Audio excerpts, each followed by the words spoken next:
আসসালামু আলাইকুম দর্শক, স্বাগত জানাচ্ছি RTV সন্ধ্যার সংবাদ। আপনাদের সঙ্গে রয়েছে আমি নীরা ফেরদৌস এবং আমি ফাহমিদা সালাম। আওয়ামী লীগ ও অন্তর্বর্তী সরকারের গাফিলতির কারণে হামে আক্রান্ত হয়ে অসংখ্য শিশু প্রাণ হারিয়েছে বলে মন্তব্য করেছেন প্রধানমন্ত্রী তারেক রহমান। দুর্নীতি ও টাকা পাচার রোধ করে ফ্যামিলি ও কৃষক কার্ডের ব্যয় বহন করা হবে বলেও জানান তিনি। বগুড়ার গাবতলীর বাগবাড়িতে ফ্যামিলি কার্ড বিতরণের উদ্বোধন করে এসব কথা বলেন প্রধানমন্ত্রী। এর আগে জেলা আইনজীবী সমিতির ভবন ও বেইল বন্ড সিস্টেমের উদ্বোধন করেন প্রধানমন্ত্রী। বলেন, বিচার বিভাগকে ন্যায় এবং আস্থার জায়গা হিসেবে প্রতিষ্ঠিত করতে চায় সরকার। রুদ্র রফিকের রিপোর্টে থাকছে এরই বিস্তারিত। প্রধানমন্ত্রী নির্বাচিত হওয়ার পর প্রথমবার নিজ জেলা বগুড়ায় তারেক রহমান সকাল 10:30টার দিকে জেলার সার্কিট হাউজে পৌঁছায় তাকে বহনকারী গাড়িবহর। পরে সার্কিট হাউস থেকে পায়ে হেঁটে কোর্ট প্রাঙ্গণে যান প্রধানমন্ত্রী। উন্মোচন করেন জেলা আইনজীবী সমিতির নবনির্মিত ভবনের ফলক। অনুদান দেন 23 লাখ টাকা। পরে জেলা ও দায়রা জজ আদালতে বগুড়া সহ 7 জেলায় বেইল বন্ড সিস্টেমের উদ্বোধন করে প্রধানমন্ত্রী বলেন, আর কখনো যেন কোনো স্বৈরাচার মানুষের অধিকার কেড়ে নিতে না পারে সেজন্য উদ্যোগ নিয়েছে সরকার। আমার কাছে মনে হয় রাষ্ট্রের আইনের শাসনই শেষ কথা, বরং ন্যায় বিচার প্রতিষ্ঠাই হচ্ছে গুরুত্বপূর্ণ। বর্তমান সরকার জনগণের ন্যায় বিচার পাওয়ার অধিকার নিশ্চিত করতে বদ্ধপরিকর বলেও জানান প্রধানমন্ত্রী। আদালত হয়রানির জায়গা নয়, বরং ন্যায় বিচার পাওয়ার নিরাপদ স্থল। জনমনে এমন বিশ্বাস দৃঢ় হলে সমাজ থেকে মব ভায়োলেন্স ও দূরীভূত হবে বলে আমি ব্যক্তিগতভাবে বিশ্বাস করি। এই জন্য বর্তমান সরকার ন্যায় এবং আস্থা জায়গা হিসাবে বিচার বিভাগকে প্রতিষ্ঠিত করতে কাজ করছে। পরে পৌরসভা প্রাঙ্গণে যান প্রধানমন্ত্রী। নামফলক উদ্বোধনের মধ্য দিয়ে দেশের 13তম সিটি কর্পোরেশন হিসেবে বগুড়া সিটি কর্পোরেশনের উদ্বোধন করেন তিনি। সবাই মিলে শহরকে পরিষ্কার পরিচ্ছন্ন রাখার আহ্বান জানান প্রধানমন্ত্রী। সিটি কর্পোরেশন হিসেবে আমরা আনুষ্ঠানিক যাত্রা আজকে শুরু হলো। বগুড়া শহরের কর্মসূচি শেষ করে রওনা হন নিজ পিতৃভূমি গাবতলীর বাগবাড়িতে। জিয়াউর রহমান গ্রাম হাসপাতালে উদ্বোধন করেন জরুরি হামরুবেলা টিকাদান ক্যাম্পেইনের। আমরা নিজেরা প্রত্যেকে যদি স্ব অবস্থান থেকে এগিয়ে আসি, তাহলে এই কাজটি সরকারের জন্য অনেক সহজ হবে। পরে শহীদ জিয়া ডিগ্রি কলেজ মাঠে ফ্যামিলি কার্ড প্রদান অনুষ্ঠানে যোগ দিয়ে প্রধানমন্ত্রী অভিযোগ করেন, বিগত 2 সরকারের অবহেলার কারণে হাম পরিস্থিতির অবনতি হয়েছে। যেই স্বৈরাচারকে 5ই আগস্ট এই বাংলাদেশের জনগণ বিদায় করে দিয়েছে, খেদিয়ে দিয়েছে, এই দেশ থেকে যারা পালিয়ে গেছে, ওদের সময়ও আমরা দেখেছি যে এই বাচ্চাদের জন্য, এই অসুখের জন্য যে টিকা লাগে, ওষুধ লাগে, সেটা তারা বিদেশ থেকে আনে নাই। 5 তারিখে যেই সরকার আসলো, সেই সরকারও প্রায় 1.5 বছর ক্ষমতা ছিল, তারাও বাচ্চাদের কথা চিন্তা করেনি, তারাও এই ওষুধটা আনেনি। ফলে মধ্যখান দিয়ে কি হলো, এই অসুখটা যখন শুরু হলো, দুর্ভাগ্যজনকভাবে অনেকগুলো শিশু প্রাণ হারালো। দুর্নীতি ও টাকা পাচার রোধ করে সরকার তার প্রতিশ্রুতি বাস্তবায়ন করবে বলেও জানান তিনি। যেই দুর্নীতি হয়েছে, দেশ থেকে লক্ষ কোটি টাকা পাচার হয়ে গিয়েছে, আমরা এই দুর্নীতিটাকে রোধ করতে চাই, কারণ এটা জনগণের টাকা। সেই টাকা দিয়ে আমরা ফ্যামিলি কার্ড করব ইনশাল্লাহ, সেই টাকা দিয়ে আমরা কৃষক কার্ড করব ইনশাল্লাহ। এরপর বাগবাড়ি নসিপুরে অবস্থিত চৌকিরদহ খাল খনন কার্যক্রমের শুভ উদ্বোধন করেন প্রধানমন্ত্রী। রুদ্র রফিক, RTV, ঢাকা। জুলাই সনদ বাস্তবায়ন ইস্যুকে কেন্দ্র করে বিরোধী দল ষড়যন্ত্রের ছক কষছে বলে মন্তব্য করেছেন প্রধানমন্ত্রী তারেক রহমান। তিনি অভিযোগ করেন, সংস্কার ধোয়া তুলে জনগণকে বিভ্রান্ত করা হচ্ছে। ক্ষমতা কুক্ষিগত করতে বিরোধী শিবির এই ষড়যন্ত্র করছে বলে অভিযোগ সরকার প্রধানের। বিকেলে বগুড়া শহরের আলতাফুন্নেসা খেলার মাঠে জেলা বিএনপি আয়োজিত জনসভায় এসব কথা বলেন প্রধানমন্ত্রী। বিরোধী দলের উপর স্বৈরাচারের ভূত চেপে বসেছে জানিয়ে জনগণকে তাদের ব্যাপারে সতর্ক থাকার আহ্বান জানান তিনি। নোট অফ ডিসেন্ট সহ বিএনপি যে জুলাই সনদে স্বাক্ষর করেছে তা অক্ষরে অক্ষরে বাস্তবায়ন করা হবে বলে আবারও প্রতিশ্রুতি দেন প্রধানমন্ত্রী তারেক রহমান। চিকিৎসা, এই ষড়যন্ত্রের গন্ধ পাচ্ছি আমরা। কিছু রাজনৈতিক দল সংসদে এবং সংসদের বাইরে জনগণকে বিভ্রান্ত করার জন্য কিছু কথাবার্তা তারা বলা শুরু করেছে। সংসদের দক্ষিণ প্লাজায় দাঁড়িয়ে বাংলাদেশ জাতীয়তাবাদী দল যে জুলাই সনদে সই করে এসেছে, সেই জুলাই সনদের প্রত্যেকটি শব্দ, প্রত্যেকটি অক্ষর আমরা ইনশাআল্লাহ এক এক করে বাস্তবায়ন করব। দর্শক, এই মুহূর্তে জনসভাস্থল বগুড়া শহরে আলতাফুন্নেসা খেলার মাঠ থেকে সরাসরি যোগ দিচ্ছেন সহকর্মী শামীম চৌধুরী। শামীম, প্রধানমন্ত্রীর জনসভা নিয়ে কি তথ্য আছে আপনার কাছে? এছাড়া আজ আর কি কি কর্মসূচি রয়েছে জানাবেন আমাদের।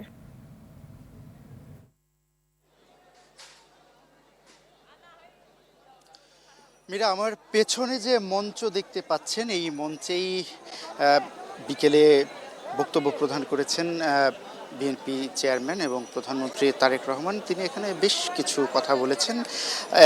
বক্তব্য শেষে প্রধানমন্ত্রী চলে যাওয়ার পর এই মঞ্চ এখন ফাঁকা এবং এই যে আলতাফুন্নেসা খেলার মাঠ, এটিও এখন ফাঁকা হয়ে গেছে।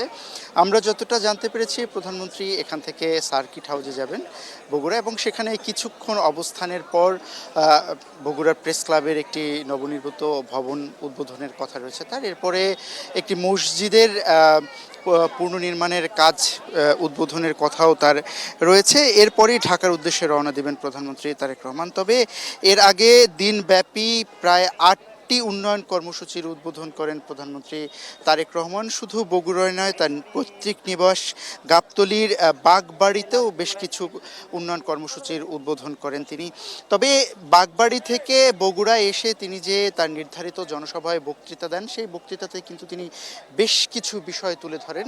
যে বিষয়টি গুরুত্বপূর্ণ, সরকারের 2 মাস পূর্ণ হয়েছে এবং এই 2 মাস পূর্ণ হওয়ার মধ্যে সরকার কি কি অর্জন করেছে এবং জনগণকে যে নির্বাচনী প্রতিশ্রুতি দিয়েছিল, সেই প্রতিশ্রুতি কোন কোন প্রতিশ্রুতিগুলো বাস্তবায়ন করেছে বা বাস্তবায়নের কাজ শুরু করেছে, সেই বিষয়গুলো বগুড়াবাসীর কাছে তুলে ধরেছেন। এর পাশাপাশি বগুড়াতে যাতে সামনের দিনে আরও উন্নয়ন কাজ তিনি অব্যাহত রাখতে পারেন এবং আরও উন্নয়ন কাজ করতে পারেন, সেই বিষয়ে তিনি কথা বলেছেন। এখানে তিনি কিন্তু বিরোধী রাজনৈতিক দলের সমালোচনাও করেছেন এবং সমালোচনা করে বেশ কিছু কথা তিনি বলেছেন।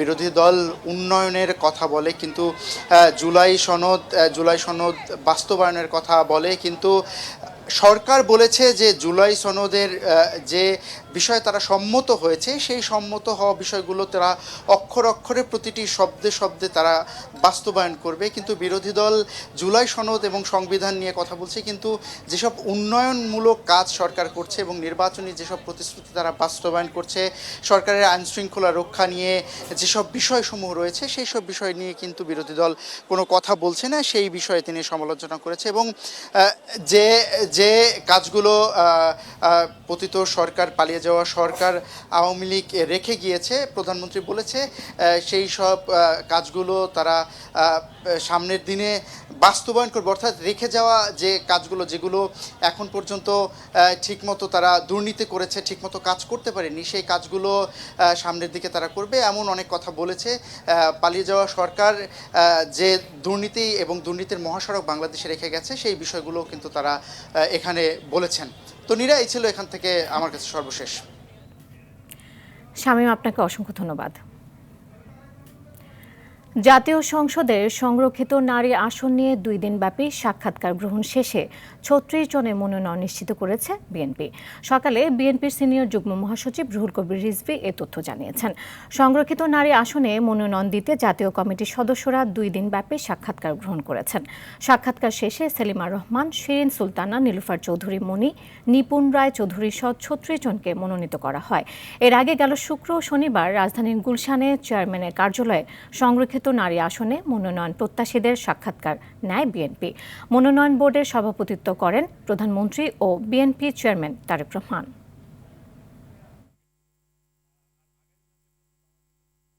জাতীয় সংসদ নির্বাচনে সংরক্ষিত মহিলা আমি শুরু করলাম আমার বক্তব্য। মনোনয়ন বোর্ডের নেতৃবৃন্দ, গণপ্রজাতন্ত্রী বাংলাদেশ সরকারের প্রধানমন্ত্রীর সভাপতিত্বে অনুষ্ঠিত মনোনয়ন বোর্ড সর্বসাকুল্যে 36 জনকে মনোনীত করেছেন, নির্বাচিত করেছেন। জ্বালানি তেলের দাম বৃদ্ধির পরও কমছে না ভোগান্তি। সরবরাহ ঘাটতি থাকায় এখনও চাহিদা অনুযায়ী তেল দিতে পারছে না ফিলিং স্টেশনগুলো। তাই ভোগান্তি ও দীর্ঘ লাইন যেন পিছু ছাড়ছে না গ্রাহকদের। চালকরা বলছেন, তেল না থাকায় 2-1টা ফিলিং স্টেশন ছাড়া অধিকাংশ বন্ধ রয়েছে। আরও জানাচ্ছেন বিপুল দেবরায়।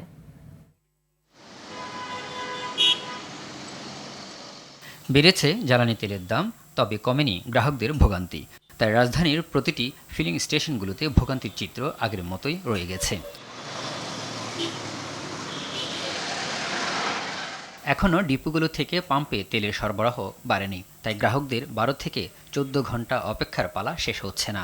না, ভোগান্তি কমে নাই, কোনো ভোগান্তি কমে নাই। দাম বাড়ছে, কোনো ভোগান্তি কমে নাই। বাড়াইলে আগেই বাড়াইতে পারতো, সেই বাড়ানো লাস্টে বাড়াইলো এবং আমাকে ভোগান্তি আগেও করলাম। এখন আপনি কি মনে করছেন রাত 1টা বাজে আসছি, দেখেন কথা বেরোচ্ছে না। রাত 1টা বাজে, জাস্ট 1টা বাজে আমি তাও কাটাবনের ওইখান থেকে সিগন্যাল দিয়েছি।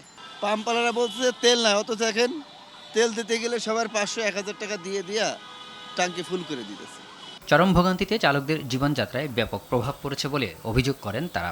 ঢাকা শহরে কয়েকটা পাম্পে তেল পাওয়া যায়, আর ঢাকার বাইরে কোনো পাম্পে তেল পাওয়া যায়। সরকার বলতেছে আছে, আবার বিরোধী দলের দেখলাম শফিকুর রহমান দেখলাম আসাদগের সোনার বাংলা পাম্পে গেছিল, সেখানে বলছে আগে পাইতাম 3 গাড়ি, এখন দেয় 1 গাড়ি। দাম বাড়তে আছে, কারণ এই দামের জন্য তো মূল্যস্ফীতি সব কিছু দাম বাড়বো, আমাদের তো একটা চাপ সৃষ্টি হইব জনগণের। তেল সরবরাহ না বাড়ায় অধিকাংশ সময় ফিলিং স্টেশন বন্ধ রয়েছে বলে জানান এই ম্যানেজার। পাম্প বন্ধ বলতে তেল আসলে কম আসে, চাহিদা অনুসারে কম আসে, যতটুকু থাকে ওই পর্যন্ত দেওয়ার পরে পাম্প বন্ধ থাকে। তেল এখন ওই আসতেছে, আসলে আমরা আবার পাম্প চালু করে দেবো। এটা তেল পর্যাপ্ত থাকলে তো সমস্যার সমাধান হয়। এদিকে সব ধরনের জ্বালানি তেলের দাম বৃদ্ধিতে পরিবহন ভাড়া বাড়ার পাশাপাশি দ্রব্যমূল্যের বাজারে প্রভাব পড়বে বলে মনে করছেন সংশ্লিষ্ট। এদিকে সারা দেশের পাম্পগুলোতে মোটরসাইকেল ও অন্যান্য যানবাহনের লাইন সড়ক ছাড়িয়ে দীর্ঘ হচ্ছে কয়েক কিলোমিটার। তপ্ত রোদে দাঁড়িয়ে থেকে অসুস্থ হয়ে পড়ছেন অনেকে। দাম বাড়ার পরও চাহিদা অনুযায়ী তেল না পাওয়ায় ক্ষুব্ধ প্রতিক্রিয়া জানিয়েছেন ভোক্তারা। প্রতিনিধিদের পাঠানো তথ্যচিত্রে বিস্তারিত জানাচ্ছেন সাকিব আল হাসান। লিটার প্রতি 15 থেকে 20 টাকা পর্যন্ত বাড়িয়েও কাটানো যাচ্ছে না জ্বালানি তেলের সংকট। রংপুর মহানগরীর বেশিরভাগ পাম্পে এখনও তেল বিক্রি বন্ধ। এতে খোলা পাম্পগুলোতে বাড়ছে অতিরিক্ত চাপ। পাম্পগুলোতে প্রশাসনের নজরদারি না থাকায় এই কৃত্রিম সংকটের সুযোগ নিচ্ছে অসাধু চক্র। কাজের বিঘ্ন ঘটতেছে, সেই সকাল 6টার সময় আছি এখানে। এই হয়রানি আরো কতদিন হবো আমরা ফজরের আগ থেকে এখানে লাইন ধরে আছি গাড়িতে। এখন পর্যন্ত আমরা পাম্পের যেখানে তেল দিচ্ছে সেখানে পর্যন্ত আমরা যাইতে পারি নাই। ভোগান্তি ও সংকট কাটাতে ঝালকাঠিতে দিনে 3 ঘন্টা করে পাম্প চালু রাখার নির্দেশ দিয়েছে প্রশাসন। তাতেও কমছে না ভোগান্তি। রাত থেকে দীর্ঘ লাইনে দাঁড়িয়ে থেকে নির্দিষ্ট সময় পর পাম্প বন্ধ হয়ে যাওয়ায় তেল পাচ্ছেন না অনেকে। আর তেলের দাম বাড়ার পরও কেন তেলের আমরা লাইন ধরে থাকতে হবে, এটা আমার প্রশ্ন সরকারের কাছে। কেন লাইনে থাকবো? প্রত্যেকটা পাম্পে 100 তেল দেবে, দিলে 100 করে দেন তেল, প্রত্যেক পাম্পে 100 করে দেন, তাহলে সিলটা হয় না, প্রতিদিন তেল পাবো। আমরা এভাবে কষ্ট করিয়ে তেল নেওয়ার জন্য আসছি, কত ভোগান্তি আসছে কি বুঝাবো আপনাদের। তারপরেও তেল পারলে হয়তো কিছুটা স্বস্তি ভোগ করবো। গভীর রাত থেকে লাইন ধরেও তেল পাওয়া যাচ্ছে না পাবনার ঈশ্বরদীতে। ক্ষোভ প্রকাশ করছেন ভোক্তারা। সরবরাহ বাড়ায় এবং প্রতিটা পাম্পে প্রয়োজনে 500 টাকা জায়গা 200 টাকা করে দেখ, তাহলে আমরা এই ভোগান্তিটা থেকে মুক্তি পাবো। রংপুরে পাম্পে তেল আসার খবর পেলে আগের রাত থেকেই সারিবদ্ধভাবে দাঁড়িয়ে থাকছেন মোটরসাইকেল চালকরা। ভোর হওয়ার আগেই কয়েক কিলোমিটার পর্যন্ত দীর্ঘ হচ্ছে লাইন। জ্বালানি তেলের সংকটে ময়মনসিংহের শিল্পাঞ্চল এলাকা ভালুকায় ব্যাহত হচ্ছে কারখানার উৎপাদন। দ্রুত সংকটে সমাধান না হলে যে কোনো সময় বন্ধ হয়ে যেতে পারে এসব কারখানা। সাকিব আল হাসান, RTV। জ্বালানি তেলের মূল্য বৃদ্ধিতে বাস ভাড়া প্রতি কিলোমিটারে সর্বোচ্চ 15 পয়সা বাড়ানোর প্রস্তাব করেছে যাত্রী কল্যাণ সমিতি। এটি বাস্তবায়ন না হলে কঠোর আন্দোলনের হুঁশিয়ারি দিয়েছেন সংস্থাটির মহাসচিব মোহাম্মদ মোজাম্মেল হক। তিনি বলেন, সব স্টেক হোল্ডারের সম্মতিতে যৌক্তিক হারে বাস ভাড়া নির্ধারণ করতে গণশুনানি করে ভাড়া বাড়াতে হবে। বিকেলে মালিক সমিতির একচেটিয়া ভাড়া বৃদ্ধির প্রতিবাদে আয়োজিত সংবাদ সম্মেলনে এসব দাবি জানান তিনি। এ সময় একচেটিয়া বাস ভাড়া বৃদ্ধি বন্ধে সরকারের হস্তক্ষেপ কামনা করেন যাত্রী কল্যাণ সমিতির নেতারা। 3 টাকা কমলে যদি 3 পয়সা কমে, 2 টাকা কমলে যদি 2 পয়সা কমে, তাহলে এবার 15 টাকা বাড়ছে, 15 পয়সা বাড়বে, আমরা বাড়াই দেবো, অসুবিধা নাই তো। আমি আপনার গাড়িতে ফ্রি চলতে চাই না, মাগনা চলতে চাই না, আমি সার্ভিস চার্জ দিয়ে চলতে চাই। আপনি যেই পন্থায় ভাড়া বাড়ান, আমরা যেই পয়সায় পন্থায় ভাড়া কমান, একই পন্থায় বাড়াবেন, এটাই স্বাভাবিক। সুতরাং বাসের ভাড়া 15 পয়সা বাড়বে, এটা যাত্রী কল্যাণ সমিতিও সমর্থন করে, দেশের যাত্রীরাও সমর্থন করে। মধ্যপ্রাচ্যে চলমান রাজনৈতিক অস্থিরতা ও সাময়িক উত্তেজনা বাংলাদেশের রফতানি বাণিজ্যে নেতিবাচক প্রভাব ফেলতে শুরু করেছে। এই পরিস্থিতি দীর্ঘায়িত হলে দেশের অর্থনীতির অন্যতম প্রধান চালিকা শক্তি রেমিটেন্স প্রবাহের উপরও বড় ধরনের চাপ তৈরির আশঙ্কা রয়েছে বলে জাতীয় সংসদের অধিবেশনে প্রশ্নোত্তর পর্বে জানিয়েছেন বাণিজ্যমন্ত্রী খন্দকার আব্দুল মুক্তাদির। বলেন, অস্থিরতার কারণে জ্বালানি তেলের মূল্য বৃদ্ধিতে আমদানির ব্যয়, শিপিং ও বিমা খরচ বেড়েছে। এর ফলে মধ্যপ্রাচ্যের বাজারে রফতানির হ্রাস ও দ্রব্যমূল্যের ঊর্ধ্বগতির চ্যালেঞ্জ তৈরি হয়েছে। সংকট মোকাবেলায় সরকার লজিস্টিক ব্যয় কমানো এবং যুদ্ধের প্রভাবমুক্ত দেশগুলোতে বাজার সম্প্রসারণের চেষ্টা করছে। মূল্যস্ফীতির ঘটানোর মতো উদ্দীপক কিছু না, ওরকম কোনো এলিমেন্ট না। আর একটা জিনিস তো ঠিক, আপনি অর্থনীতিকে এমন একটা জায়গায় নিয়ে যেতে পারবেন না যেই জায়গায় ফান্ডামেন্টাল ব্যালেন্সটা ইমব্যালেন্সে পৌঁছে যায়। সেজন্য পৃথিবীর সব দেশ যে নীতিটা নিয়েছে, আমরা সেই নীতি মডেস্টলি সেই নীতি নিয়েছি এবং মূল্যবৃদ্ধি করেছি, খুবই একটা মডারেট মূল্যবৃদ্ধি করেছি। বিগত 2 বছরে স্বাস্থ্য খাতে ব্যাপক অনিয়মের কারণে এবছর হাম ও রুবেলার প্রকোপ বেড়েছে বলে মন্তব্য করেছেন বাণিজ্যমন্ত্রী খন্দকার আব্দুল মুক্তাদির। হামের কারণে জরুরি অবস্থা ঘোষণা করার পরিস্থিতি তৈরি হয়নি বলে মন্তব্য করেছেন স্বাস্থ্য পরিবার পরিকল্পনা মন্ত্রী সর্দার সাখাওয়াত হোসেন। এদিকে স্বাস্থ্য বিভাগের আয়োজনে আজ থেকে শুরু হওয়া টিকাদান কর্মসূচি চলবে 10 মে পর্যন্ত। প্রতিনিধিদের পাঠানো তথ্যচিত্র আরও জানাচ্ছেন লামিয়া তানজিন মাহমুদ। গত 24 ঘন্টায় হাম আক্রান্তে ময়মনসিংহ মেডিকেল কলেজ হাসপাতালে এক শিশু ও সিলেট ওসমানী হাসপাতালে একজন সহ মারা গেছেন মোট 2 জন। হামের কারণে জরুরি অবস্থা ঘোষণা করার পরিস্থিতি তৈরি হয়নি বলে মন্তব্য করেছেন স্বাস্থ্য ও পরিবার পরিকল্পনা মন্ত্রী সর্দার সাখাওয়াত হোসেন। হামের মতন একটা ভয়াবহ রূপ আমাদেরকে বিব্রত করে ফেলতেছে, আমাদের ভবিষ্যৎ প্রজন্মকে, আমাদের কত মায়ের বুক খালি করে নিয়ে যাচ্ছে। বিগত 2 বছরে স্বাস্থ্য খাতে অনিয়মের কারণে এবছর হাম ও রুবেলার প্রকোপ বেড়েছে বলে মন্তব্য করেন বাণিজ্যমন্ত্রী। বিগত সরকার অন্তর্বর্তী সরকারের আমলে ভুল নীতি নেওয়ার কারণে টিকাদান ব্যাহত হয়েছিল বলে মন্তব্য করেন স্বাস্থ্য ও পরিবার কল্যাণ প্রতিমন্ত্রী। এদিকে বিগত সরকার সঠিক সময় টিকা আনার ব্যবস্থা করেনি বলে মন্তব্য করেছেন মৎস্য ও প্রাণী সম্পদ প্রতিমন্ত্রী সুলতান সালাউদ্দিন টুকু। এই টিকা বিগত সরকার অবহেলা করেছিল, টিকা সঠিক টাইমে আনার ব্যবস্থা করেন নাই। সারা দেশে উদ্বোধন করা হয়েছে হাম রুবেলার টিকাদান কর্মসূচি। দেশে বিভিন্ন কেন্দ্রে 6 মাস থেকে 5 বছর বয়সী শিশুদের দেওয়া হবে এই টিকা। ধন্যবাদ স্যার মূল্যবান বক্তব্য প্রদানের জন্য। লক্ষ্যমাত্রা নির্ধারণ করে জরুরি এ টিকার আওতায় আনা হয়েছে শিশুদের। এর ধারাবাহিকতায় বিভাগীয় শহর চট্টগ্রাম, রাজশাহী, সিলেট, রংপুর, ময়মনসিংহ, খুলনা ও বরিশালে একযোগে শুরু হয়েছে টিকাদান কার্যক্রম। 11 দিনব্যাপী চলবে এ ক্যাম্পেইন। লামিয়া তানজিন মাহমুদ, RTV। দেশে হামের প্রকোপ উদ্বেগজনক হারে বেড়েছে। গত 24 ঘন্টায় হাম ও হামের উপসর্গ নিয়ে আরও 3 জনের মৃত্যু হয়েছে। স্বাস্থ্য অধিদপ্তরের তথ্য মতে 15 মার্চ থেকে 20 এপ্রিল পর্যন্ত এই রোগে নিশ্চিতভাবে প্রাণ হারিয়েছেন 37 জন, আর হাম সন্দেহে মৃত্যু হয়েছে আরও 183 জনের। বর্তমানে আক্রান্তের সংখ্যা 24,000 ছাড়িয়েছে, যার মধ্যে হাসপাতালে ভর্তি হয়েছেন 16,000-এর বেশি মানুষ। পরিস্থিতি নিয়ন্ত্রণে শিশুদের দ্রুত টিকাদান ও সচেতনতা বাড়ানোর পরামর্শ দিচ্ছেন বিশেষজ্ঞরা।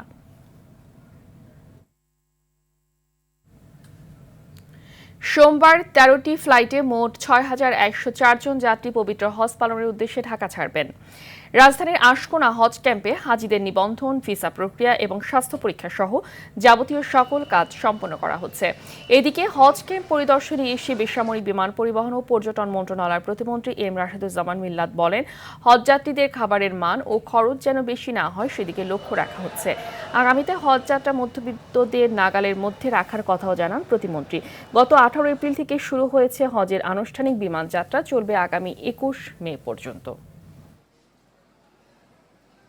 শান্তি ফিরে আসছে, অবশ্যই আমরা ঠিক মতো হজ করতে পারবো, হজ করে দেশে ফিরবো, এই প্রত্যয় লয়ে যাইতেছি, তাহলে অবশ্যই দোয়া করব। মোটামুটি ভালো লাগছে, প্রথম যাচ্ছি, দোয়া করবেন যাতে আমরা ভালোভাবে হজটা সম্পূর্ণ করে আসতে পারি এবং হাজিরা যাতে কোনো অবস্থাতেই খাবারের মান নিয়ে কোনো কোশ্চেন না তুলতে পারে, সেই জন্য আমরা পর্যটন ক্যাফেটেরিয়া থেকে কিন্তু খাবারগুলো দিচ্ছি।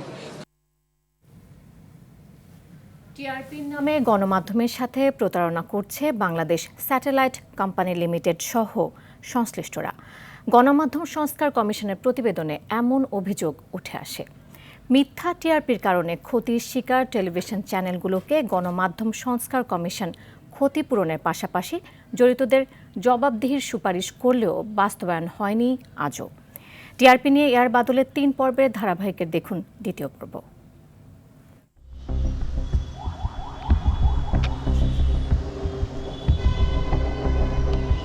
ভূতে তৈরি করে টিআরপি এমন টেলিভিশন রেটিং সিস্টেমেই চলছে দেশের 40টি টিভি চ্যানেল। অন্তর্বর্তী সরকারের গণমাধ্যম সংস্কার কমিশন তাদের প্রতিবেদনে তথ্য দেয় 500টির কথা বললেও 200 ডিভাইস দিয়ে টিআরপি করা হয়। অনিয়মের বিষয়টি পরিষ্কার হওয়ায় প্রতিবেদনের শিরোনাম দেন ভৌতিক টিআরপি। গণমাধ্যম সংস্কার কমিশনের প্রতিবেদনে তাদের জবাব, তারা আমাদের প্রশ্নের কি জবাব দিয়েছে সে তো লেখাই আছে। বাস্তবেও গণমাধ্যম সংস্কার কমিশনের প্রতিবেদনের সত্যতা মিলে। যদিও বিএসসিএল এর মহাব্যবস্থাপক দাবি করেন তারা 500টি ডিভাইস দিয়েই শুরু করেছিলেন। সরকারি প্রতিষ্ঠানের একটা সিস্টেমকে ভৌতিক বলার আগে অন্তত এটা তো আমরা আশা করতে পারি যে এই সিস্টেমটা এসে কেউ সরেজমিনে দেখবেন এটা কিভাবে কাজ করে। এই পদক্ষেপটা কিন্তু তখন নেওয়া হয়নি। গণমাধ্যম সংস্কার কমিশনের প্রধান কামাল আহমেদ এ প্রসঙ্গে বলেন, আমরা রিপোর্টে যা লিখেছি একেবারে accurately based on documents and their interviews.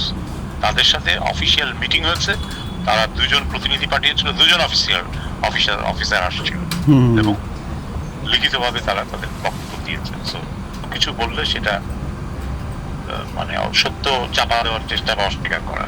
সম্প্রতি এক দুপুরে রাজধানীর বাংলা মোটরে বিএসসিএল এর টিআরপি সংগ্রহ রুমে গিয়ে দেখা যায় মাত্র 13টি ডিভাইস সক্রিয়, তাতে দর্শক সংখ্যা 42 জন।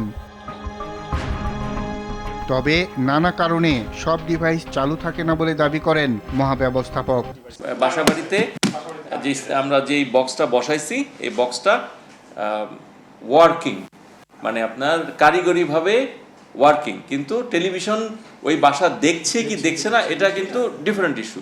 মানে যখনই ওই বাসার লোক ফেরত আসবে এবং যখনই অন করবে তখনই কিন্তু ওই ডেটাটা আমাদের সিস্টেমে শো করবে। কি পদ্ধতিতে টিআরপি চলছে তা বুঝিয়ে দেন বিএসসিএল এর একজন কর্মকর্তা। গণমাধ্যম সংস্কার কমিশনের সুপারিশে বলা হয় টিআরপির অনিয়মে জড়িতদের জবাবদিহিতা নিশ্চিত করতে হবে। ক্ষতিগ্রস্ত মিডিয়ার দাবিও বিবেচনায় নিতে হবে। যেসব হাউস হোল্ডে পিপল মিটার বা টিআরপি ডিভাইস আছে এরকম 2-1টাতে আমি যেতে চাই, এটা কি সম্ভব? না, এটা সম্ভব না ভাইয়া। এ বিষয়ে নিজের অসহায়ত্বের কথা তুলে ধরেন বিএসসিএল এর মহাব্যবস্থাপক। ক্ষতিগ্রস্ত আপনি যাদের কথা বলছেন যে চ্যানেলগুলো ম্যানিপুলেশনে অংশগ্রহণ করছে না তারা অবশ্যই ক্ষতিগ্রস্ত। বিপুল সংখ্যক টেলিভিশনের বিপরীতে সামান্য কটি ডিভাইস দিয়ে টিআরপি মানসম্পন্ন হওয়া সম্ভব নয় বলেও স্বীকার করেন এই কর্মকর্তা। আর বাদল, RTV, ঢাকা। পর্যাপ্ত সরবরাহ নিশ্চিত ও জনগণের দাবির পরিপ্রেক্ষিতে জ্বালানি তেলের দাম কিছুটা বৃদ্ধি করা হয়েছে বলে মন্তব্য করেছেন বিএনপি সিনিয়র যুগ্ম মহাসচিব রুহুল কবির রিজভী। রাজধানীর নয়াপল্টনে দলের কেন্দ্রীয় কার্যালয়ের সাবেক বিএনপি নেতা ইলিয়াস আলীর সন্ধানের দাবিতে আলোচনা ও দোয়া মাহফিলে তিনি কথা জানান। বলেন, জনগণের দাবির পরিপ্রেক্ষিতে জ্বালানি তেল কিছুটা বৃদ্ধি করতে হয়েছে, তা না হলে পর্যাপ্ত সরবরাহ নিশ্চিত করা সম্ভব হতো না। যখন জ্বালানি তেলের জন্য বিরাট লম্বা লাইন, হরমুজ বন্দর নিয়ে যে ঘটনা চলছে, যে যুদ্ধের আবহাওয়া তৈরি হয়েছে, যখন পরবর্তী দেশগুলোতে জ্বালানি তেলের দাম হু হু করে বাড়ছে, তখন জ্বালানি তেলের দাম নিয়ন্ত্রণে রেখেছে সরকার।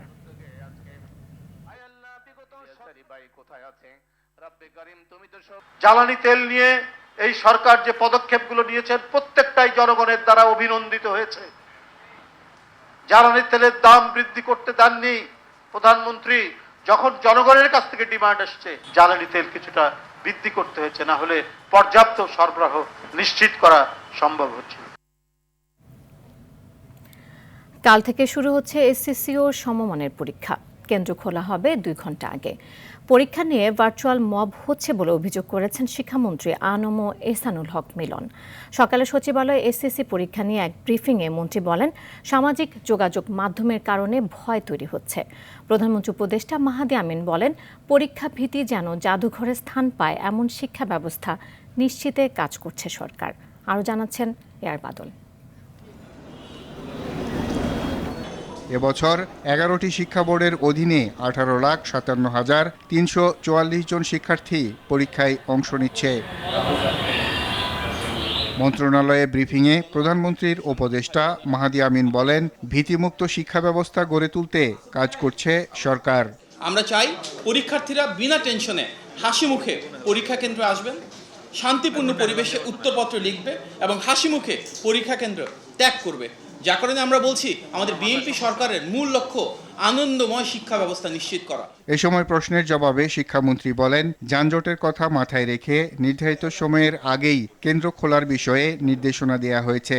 পরীক্ষাকালীন নিরবিচ্ছিন্ন বিদ্যুৎ নিশ্চিত করার প্রচেষ্টা থাকবে বলেও জানান শিক্ষামন্ত্রী। আমরা ইতিমধ্যেই চিঠি দিয়েছি, যেই জায়গায় বিদ্যুৎ রয়েছে পরীক্ষার সময় বিদ্যুৎ থাকতে হবে। পরীক্ষার সময় কোচিং সেন্টারগুলো খোলা থাকবে কিনা এমন প্রশ্নের উত্তরও দেন তিনি। পরীক্ষার সময় কোচিং সেন্টার বন্ধ থাকবে, খোলা থাকবে মানে বুঝলাম, আমরা তো কোচিং সেন্টার রিকগনাইজই করি না। পরীক্ষা নিয়ে এক ধরনের ভার্চুয়ালি মব হচ্ছে বলেও অভিযোগ করেন শিক্ষামন্ত্রী। আমাদের লেখাপড়ার কালচার নষ্ট হয়ে গেছে, সেখান থেকে আমরা ফেরত আসতেছি। আমরা তাদেরকে আনন্দমুখ শিক্ষা দেওয়ার জন্য ব্যবস্থা করছি, তাদের যত প্রিভিলেজ আছে সব আমরা দিচ্ছি। এখানে কিছু কিছু ভার্চুয়াল মব আছে, ভার্চুয়াল মব, এই ভার্চুয়াল মব এই সমস্ত কথাগুলি বলে। তিনি বলেন, 60 দিন নয়, নির্ধারিত সময়ের আগেও পরীক্ষার ফলাফল প্রকাশ করা হতে পারে। সেটা 60 দিনের আমরা আগানোর চেষ্টা করব। পরীক্ষাকে কেন্দ্র করে চাঁদাবাজি হচ্ছে এমন প্রশ্নের উত্তরও দেন শিক্ষামন্ত্রী। এই অভিযোগ আপনারা যুগ যুগ ধরে করে থাকেন, করতে থাকেন, আমি শুনতে থাকি। This is not the point to address in the examination. You go and have a case, launch them who did it. Okay, I want to see that. 20 মে লিখিত পরীক্ষা শেষ হওয়ার পর 7 জুন থেকে 14 জুন পর্যন্ত চলবে ব্যবহারিক পরীক্ষা। আর বাদল, RTV, ঢাকা। এই সরকার গণমাধ্যমকে নিয়ন্ত্রণ করবে না জানিয়ে তথ্য প্রতিমন্ত্রী ইয়াসের খান চৌধুরী বলেন, সাংবাদিকদের বেতন কাঠামো নিয়ে সরকার কাজ করছে, যা আগামী বাজেটের মাধ্যমে প্রতিফলিত হতে পারে।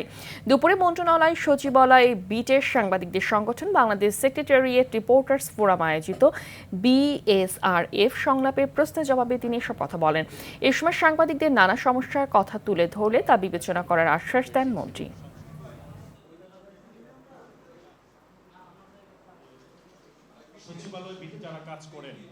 17 বছর ভয় ছিলেন বলে কি এখনো ভয় পাবেন? অ্যাটলিস্ট আপনারা গত 2 মাসে নিশ্চয়ই বুঝতে পেরেছেন, we don't want to control media, we don't have intention to control media, we will not control media. মিডিয়ার স্বাধীনতা থাকবে, মিডিয়া যেভাবে স্বাধীনভাবে কাজ করে যাচ্ছেন এটা অব্যাহত থাকবে। এইটুকু আপনাদেরকে বলতে পারি, এটা মাননীয় প্রধানমন্ত্রীর নীতি এবং ওনার নির্দেশ যে media will not be controlled in any way or form. রাজধানীর কাফরুলের গার্মেন্টস ব্যবসায়ীর কাছে কোটি টাকা চাঁদার দাবি করে গুলিবর্ষণের ঘটনায় 4 জনকে গ্রেফতার করেছে র্যাব। সকালে র্যাব 4-এ অনুষ্ঠিত প্রেস ব্রিফিংয়ে এই তথ্য জানিয়েছেন কোম্পানি কমান্ডার KN রায় নিয়তি। গেল রাতে অভিযান চালিয়ে তাদের গ্রেফতার করা হয়। র্যাব জানায়, চাঁদা দিতে অস্বীকার করলে 3 দিন সময় দিয়ে পায়ে ও কানের নিচে গুলি করে পরবর্তীতে বুকে গুলি করার হুমকি দেয় সন্ত্রাসীরা। এ বিষয়ে কাফরুল থানায় মামলা হলে তদন্তে নেমে তথ্য প্রযুক্তির সহায়তায় রানা, সাগর শেখ, কালু ও শশী নামে 4 জনকে গ্রেফতার করা হয়। তারা সবাই চাঁদাবাজি এবং ছিনতাইয়ে জড়িত এবং বিভিন্ন থানায় একাধিক মামলা রয়েছে। রাজধানীতে অনুষ্ঠিত রিহ্যাব নির্বাচনের প্রাথমিক ফলাফল ঘিরে নতুন বিতর্ক তৈরি হয়েছে। শনিবার অনুষ্ঠিত এই নির্বাচনের ফলাফল প্রকাশ করা হয় রোববার। আর এই ফলাফল ঘোষণার পরই ভোট গণনায় অনিয়ম এবং কারচুপির অভিযোগ এনে ফলাফল বাতিল চেয়ে আপিল বোর্ডের কাছে আবেদন করেছে পরাজিত 3 প্রার্থী। এই সময় তারা মেশিনের মাধ্যমে পুনরায় ভোট গণনার দাবি জানান। এদিকে পুরো নির্বাচন প্রক্রিয়ার শুরুতে সিসি ক্যামেরা না থাকা নিয়েও প্রশ্ন উঠেছে। সংশ্লিষ্টরা বলছেন, এটি শুধুই প্রাথমিক ফলাফল, আপিলের সিদ্ধান্তের উপর নির্ভর করছে চূড়ান্ত ফলাফল।